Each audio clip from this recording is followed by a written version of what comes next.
Golden Dayan.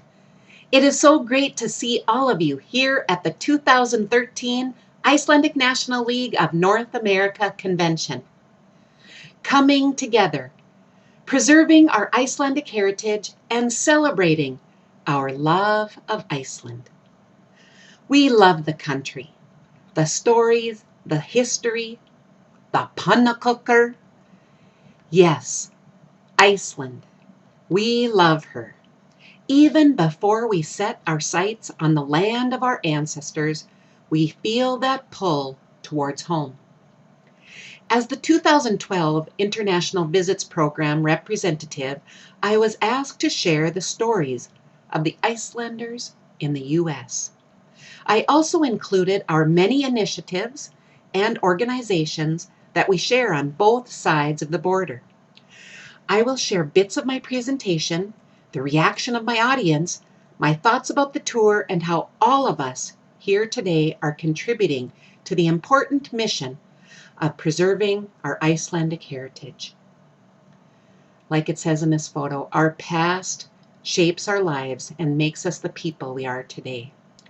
My message was that Iceland is the home of our ancestors. Yours, mine, theirs, and hers. That connection with our cousins across the ocean is profound.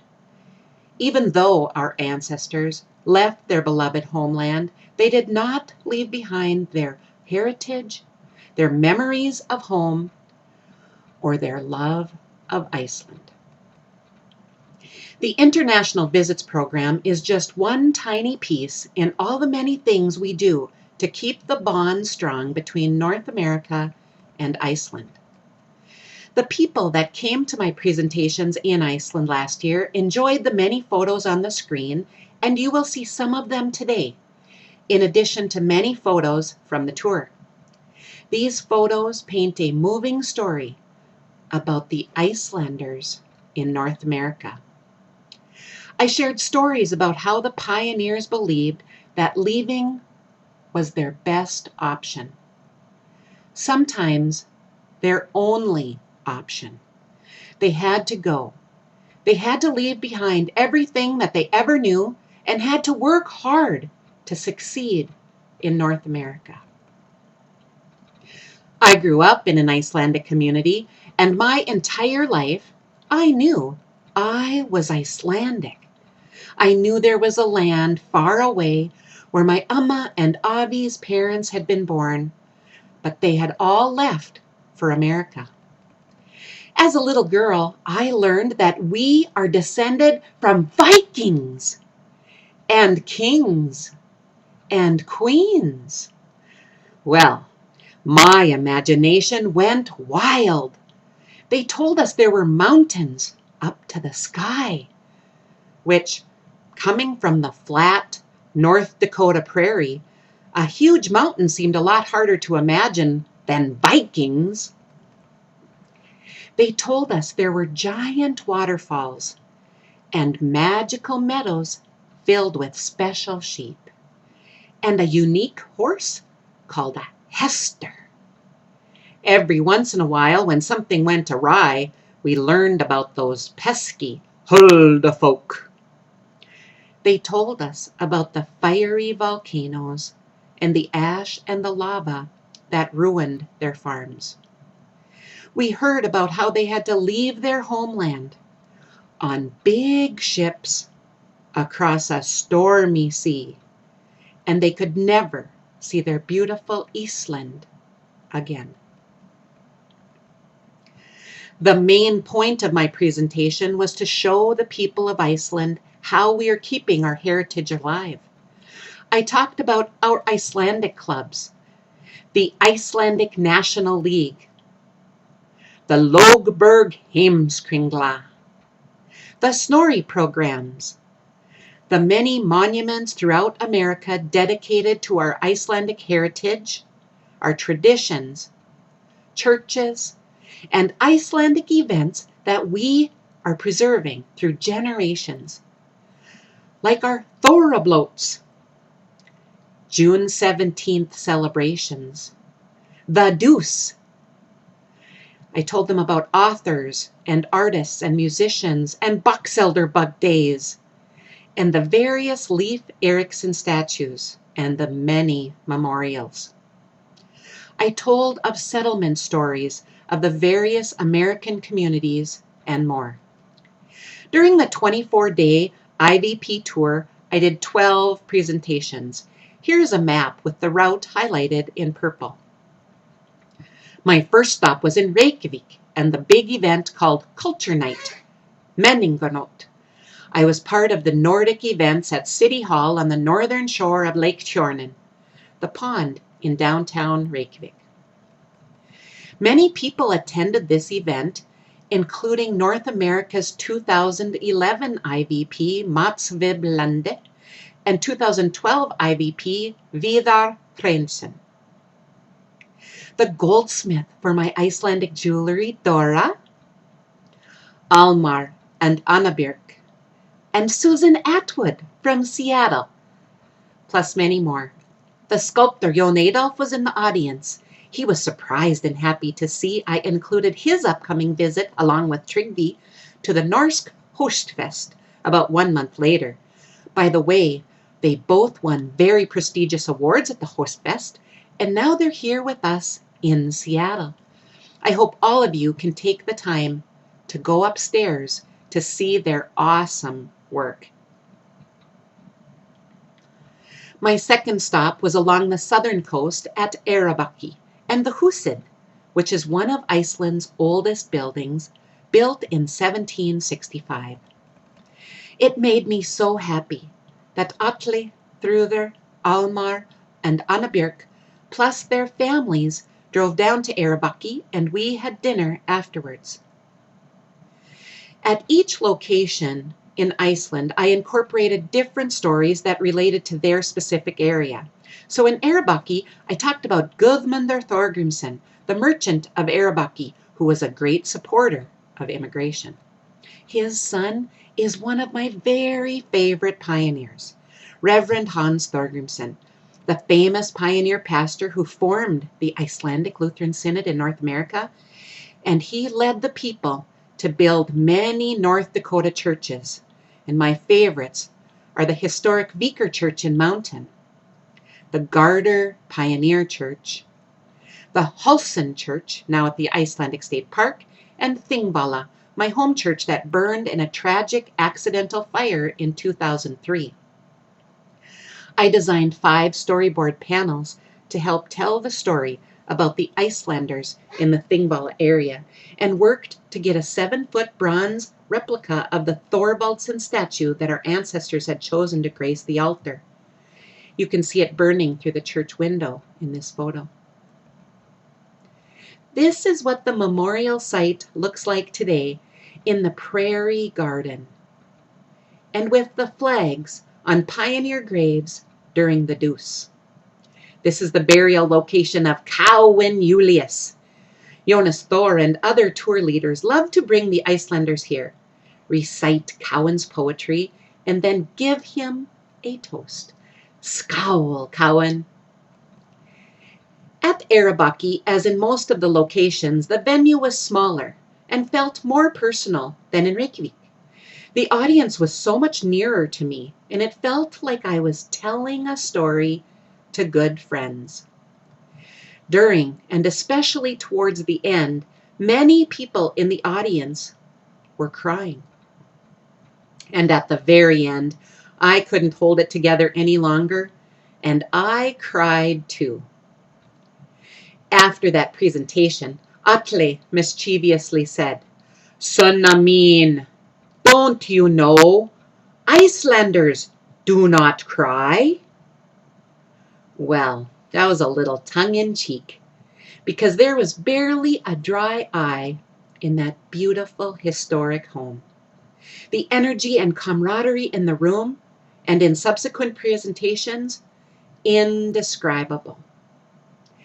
The next day I traveled the long drive east and north to a hotel near the giant Vatnajökull, past Vík and the million waterfalls.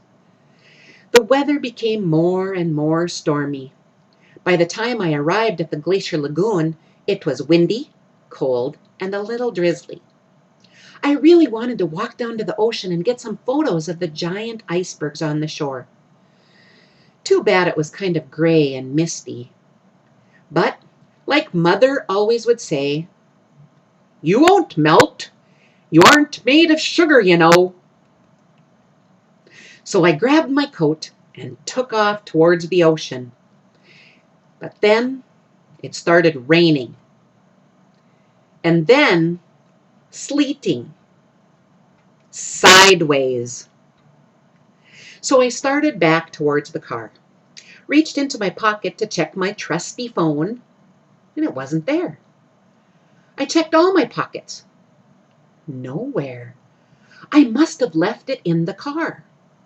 I walked back to the car and, oh no! Where is my phone? I have to find it. I got back out and started retracing my steps on that wind-swept shore. Back and forth, searching the black lava sand for my black cell phone. Nowhere. Ugh! I was freezing and drenched. This tough North Dakota farm girl was shivering uncontrollably, teeth chattering. I had to get back to the car and warm up. I got to my car, started it up, and thought, well, I'll need a new phone.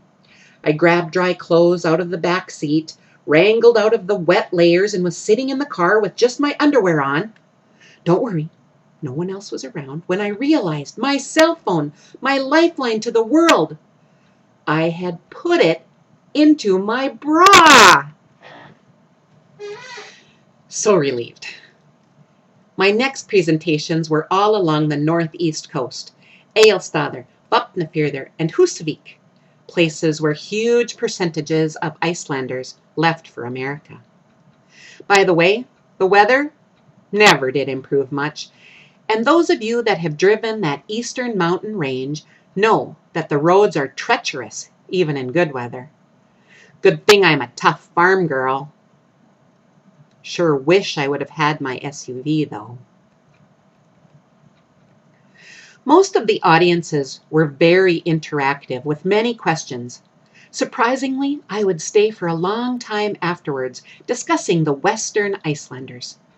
Kathy Josephson and Jolpi Josephson and all the people from Vopnafjörður and the East Iceland Immigration Center were awesome. I felt so lucky to be on this journey.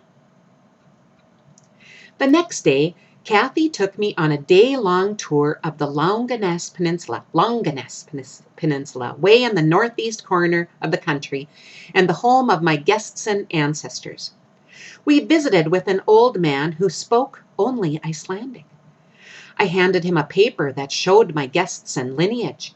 He looked at it for barely a few seconds and then slammed his hands down on the table and yelled, "Droimajowi!" He turned and stared at me and yelled again, "Droimajowi, Droimajowi!" I had no idea what he meant. He and Kathy chattered back and forth in Icelandic faster than I could certainly follow, and finally Kathy said, "Your Amma is a sister to a man called Droimajowi, or Dreaming Johann. He is a very famous man from this area, and he was a seer, a psychic. And he wants to know if you have this capability." And so I told them a few stories of unexplainable, supernatural, and intuitive experiences from my life.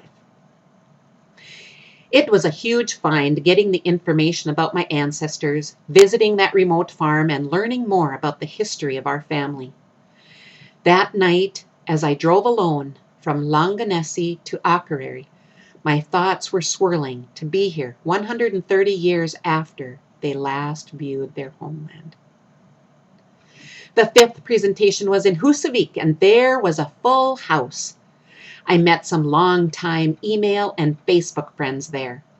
How fun it is to connect in person. The next day was the INL Iceland convention in Akureyri. Many familiar faces were there, and how great it is to connect. After the convention, I was pretty worn out and was happy to have a few days just to relax and recharge with my cousins, who were always so fun and kind. Then it was off on a route that I am starting to know pretty well, heading west from Aukerary. I drive by old farmsteads in the Oxnadalar Valley that were owned by my ancestors during the Laki volcano eruption in 1783 to 84. The weather, still rainy, but then there's a chance for rainbow photos, even though they're not perfect. I stayed in Hafsos at Almar and Anna Björk's house. But now was the beginning of fall, and it was very quiet around there. But our friends, Valgir and Gunna, were gracious and welcoming as always. The 7th presentation was in Söderkroker, a place very dear to my heart. Besides Halvdan Helgeson, the librarian here has helped me more than anyone to unravel the real story of my ancestors from Skagafjörður. I have spent days at the library and was glad to give a presentation there. I owe the Savnahus and Söderkroker people more than I can ever repay. The presentation was well attended, with great interactions and questions, and unbelievably, they brought me gifts. I love Skagafjörður. The next day was Blundos at the Salmon Museum. This was one of the least attended presentations, with only 14 in attendance, but 2 very important people were there, my dear cousins Sigga and Magdalena. They are the ones that gave me one of the most awe-inspiring days I have ever had in Iceland. I rode with them on the big horse roundup a few years ago. Skrapatungaret. Totally amazing. The next day was driving towards Ísafjörður in the West Fjords. For once, not raining. I wish I'd had more time on this route. It is magnificent. Along the way, there were many trolls turned to stone along the highway. I have thousands of photos and hundreds of photos of Icelandic trolls frozen in time. I made it to Ísafjörður by dinner and had 2 presentations scheduled for the following day, one at the high school and the other at the university. A tour group from Ísafjörður had been in Mountain earlier that summer, and they had insisted I include them on this tour. What a fun and nice group of people. These remote areas seem to be much more appreciative and interested. In Ísafjörður, I was blessed to meet up with a friend, Fern Goodnesson. She had just finished the Snorri Plus program for the 3rd time. She is a great photographer, plus I now had someone to travel with, someone to help set out the brochures, someone to greet the audience, and she could share her stories too. The audiences were always eager to hear from both of us. We were invited to lunch by these 2 lovelies, and then later for coffee, which turned out to be a fabulous meal, with this family that had lived in North Dakota. How surprising to see so many photos of my old neighbors of long ago. I was very glad that Fern joined me for the last 4 presentations and that drive from Ísafjörður to Reykjavik. We left, yes, in the rain, 24 days in Iceland with 3 days of sun. Oh well. We wound our way on these washboardy roads, and now I'm used to back roads, but in North Dakota they are flat and straight and don't have deep water or a cliff on one side and a mountain on the other. Ay. But we got to the ferry Baldur, and over a rough sea we made it safely to Stykkishólmur with some awesome views along the way. Too bad the weather didn't cooperate. The 10th presentation was at the Stykkishólmur High School. It was a small but friendly crowd with some young people interested in our stories. The Snæfellsnes Peninsula is an amazing area, and I cannot wait to go back. There are lots of trolls there too. Thanks to Halldór and his family for their hospitality. I'm so glad we added Stykkishólmur to the list. The 12th and final presentation was at the Settlement Center in Borgarnes, about a 90-minute drive from Stykkishólmur and 1 hour north of Reykjavik. Along the way are many interesting saga locations to explore, but I was anxious to get to Borgarnes. The final presentation had not been advertised very well, and I didn't have a great contact there, but as Icelanders say, "Þetta reddest," things will work out, and a great crowd came, including my cousins from Reykjavik. Borgarnes had my favorite podium, these tree stumps. Isn't that just cool? Loved it. All of these presentations I did went into many details about each of the early main settlement areas in America, highlighted on this map. The next map was from the year 2000, and you can see that the Icelanders have stayed in Washington, Utah, North Dakota, and Minnesota in high percentages of the population. Even though I talked about each of these main settlement areas, the North Dakota story seemed to garner the most interest. Maybe that's because I added more personal stories about my immigrating ancestors, their struggles, heartaches, and triumphs. Everyone seemed to really enjoy the personal stories, and they always asked many more questions about my Icelandic story at the end of each presentation, especially in the Northeast where my ancestors had lived. The personal stories always seem to find a way to the heart of each and every presentation, and I found that to be true. The International Visits Program is just one of many projects in the INL. At the 1997 INL convention, Gary Odlifson and Gail Einarson McCleary presented this idea to create this exchange program. Since then, 23 individuals or groups have taken part in the International Visits Program with artists, musicians, speakers, and authors. I was the 12th IVP to Iceland, 10 have been from Canada, and I was the second from America. Christina Sunley was the first. I wish she'd been here with us today. At each presentation, I provided brochures and flyers from INL of North America, INL of Iceland, Icelandic Online Club, Seattle, North Dakota, Minnesota, the Lögberg Heimskringla, the Snorri programs, and much more. I gave away pins, pens, maps, flags, North Dakota sunflower seeds, and lots more. When I started the tour in Reykjavik, I had 18 great big boxes of giveaways, and each location was given one of these calendars and an INL history book. In 2011, Gail and the INL in Iceland leaders requested that I tour as the 2012 IVP. When I asked, "How many locations should I go to?" Gail said, "How about 6? Well, 12 was a great number, and I couldn't pick one place that I wish I'd skipped. I was blessed to have experienced each and every place. It was a huge task, though, to do so much driving, mostly alone, all around Iceland. That's almost 5,000 kilometers that I drove total. Nothing in the schedule was a requirement by Gail or the IVP program. I planned, scheduled, and okayed every location. My family says it's OCD. I believe that everything happens for a reason, and all things work towards good.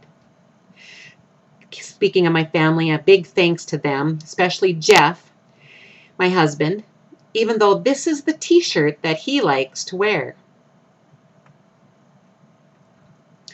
I also want to thank from North America, Gail Einarson McCleary and Claire Eckley. From Iceland, Almar and Halldór, Ásta Sol, and Kent Lauris. and the many others in the INL of Iceland. They were so supportive and were amazing hosts. Thanks to everyone that followed my blog, and to Icelandair and the INL of North America for purchasing my flight, to Fern for being a great travel partner, and to all my friends and family in Iceland. Thank you all. It is challenging to put into words the entire tour. It was so significant. The attendance and reactions were more than I could have ever hoped or dreamed. Experiencing the impact the presentation had on friends, but also on strangers, was astonishing. Sometimes the people were shaking.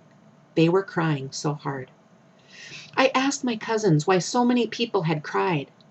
People I did not even know. And they said, "We think that no one cares about Iceland, and those who left forgot their heritage. When we hear your story, it makes us very happy and very sad. Happy that our cousins in America do not forget about us. Happy that we are not insignificant. It makes us sad too to learn about how hard it was for them to leave, and that they were so desperate they had to go anyway. I believe the importance of every single initiative within the INLs are of a magnitude that we cannot even imagine. Almar always says it's about the people-to-people connection. Almar, you are so right. By learning the stories of our ancestors and by writing down the stories of our own lives, we can pass on our family history. By visiting and learning the stories from other Icelandic settlements, even here in North America, we connect. We blend together a mixture of many viewpoints and narratives, but the path is always back to a place that we all have in common. A place that we call home. A place called Iceland. Many individuals, clubs, and organizations are doing great work, keeping the connections strong. This important work strengthens when we work together. And when we are all working together with the international Icelandic national leagues, we are held together across this vast continent and across the ocean to our cousins in Iceland. Together, we can continue to preserve and protect our shared Icelandic heritage for future generations. Being a part of the INL has brought immense meaning to my life. It is great to be a part of something that joins us together.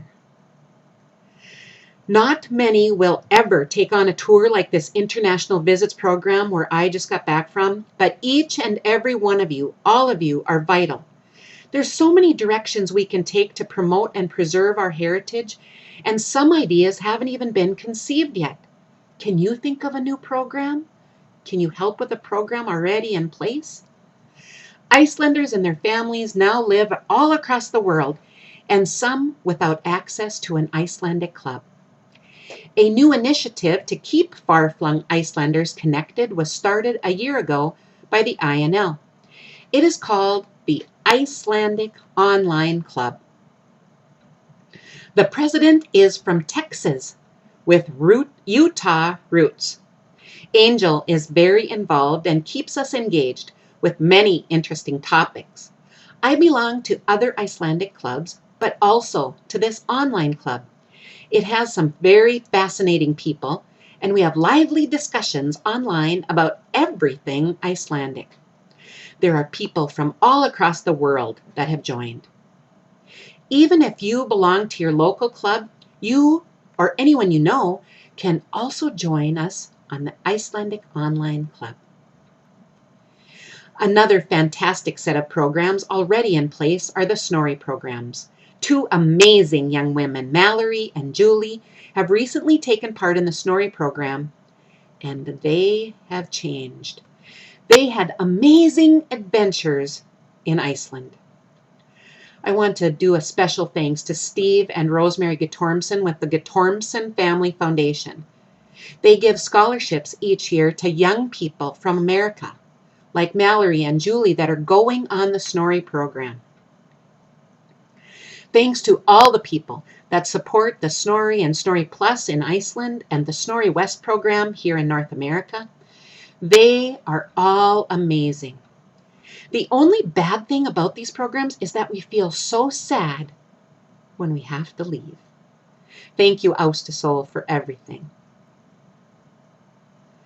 The Icelandic National Leagues work internationally to keep the connections with living people of today, preserving our common history and honoring our ancestors. Finding our cousins and sharing our stories inspires more connections, and it all builds our love of Iceland. The pioneers were brave, immigrating to a new world, young and old, women and children, leaving behind their homeland. It pains me to think of them seeing that last view of their beloved Iceland. It's hard for us to imagine them leaving behind their family, friends, animals, and everything that they ever knew. We have so many questions. We wonder, why? Where did they live? What was happening at that time in their lives? Who stayed behind? How did they get to America? The difference between their homeland and their new home was immense. The shining fjords and majestic land with their strong heritage and traditions. Yes, they did leave Iceland. But they never forgot their love of home, their love of Iceland. We honor our Icelandic ancestors, and our love of Iceland will never end. Our heritage and history is one to be preserved and one to be celebrated. Our ancestors are their ancestors. We have survived because they survived. Think of our communities like the spokes of a wheel. All the parts are important. The Icelanders in North America, all of you are doing important work. Whether you just became a citizen last week, congratulations, Anna, or your ancestors were on the first emigration ship. We need each other to make our efforts strong and united and to continue preserving our heritage. Whether your passion is being the Vinatetta Plum Fairy, the farmer poet, or whether you are a carpenter, a musician, a storyteller or writer, an artist, or if you're the family or club historian or genealogist, or the ambassador, maybe you're the best amma or avi ever. Or maybe you are one of the lucky ones and are married to an Icelander. All of you have a crucial role. Each positive word, each connection, each event promotes and preserves our Icelandic history. Every one of you contributes to the mission of the INLs, even by being here today. We share a journey and a common quest that defends and upholds our love of Iceland. God bless our descendants. May the independent and brave spirits of our ancestors live forever. And may we always continue to share our heritage and uphold the love of Iceland. Lífið dásamlegt. Life is wonderful. Takk fyrir.